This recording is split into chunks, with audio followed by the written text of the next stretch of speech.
Hello friends, இன்னைக்கு இந்த வீடியோல தவா garlic beef fry எப்படி பண்ணலாம்ங்கறத பார்க்கலாம். boneless beef 1/4 கிலோ எடுத்துக்கலாம்.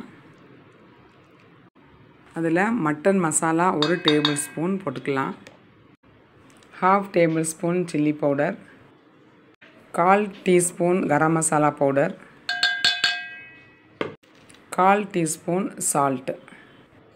எல்லாத்தையும் போட்டு நல்லா mix பண்ணிட்டு ஒரு 10 நிமிஷம் ஊற வச்சிரலாம். கடாய் நல்லா ஹீட் பண்ணிட்டு ஊற வச்ச mix எடுத்து அதில போட்டுறலாம். fresh கறினால கொஞ்சம் அதில தண்ணி விடும். லைட்டா பரட்டி விட்டுக்கலாம். ஆயில் ஃபர்ஸ்ட் 1 டேபிள்ஸ்பூன் ஊத்திட்டு நல்லா பரட்டி விடலாம். சிம்மர்லயே வச்சிட்டு கவர் பண்ணி வச்சிரலாம். ஒரு 5 மினிட்ஸ்க்கு once எடுத்து பார்க்கணும். நம்ம தண்ணியே ஊத்தாம வேக வைக்கிறோம். தண்ணி வத்தும் போதெல்லாம் கொஞ்சம் ஆயிலை விட்டு பரட்டி வேக வைக்கணும்.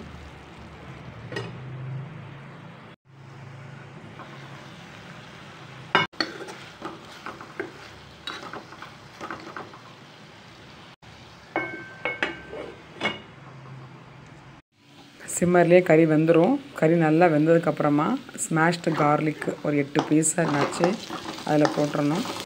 போட்டுட்டு இன்னும் நல்லா பரட்டி விடணும். இந்த பூண்டு நல்லா வதங்கி அந்த கறியோட சேர்ந்து நல்லா ஃப்ளேவர் வந்துரும்.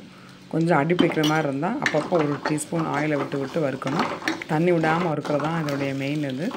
அப்படி சூப்பரான டேஸ்டான ஒரு garlic beef fry கிடைச்சிரும். இந்த மாதிரி நீங்க ட்ரை பண்ணி பாருங்க. Thanks for watching.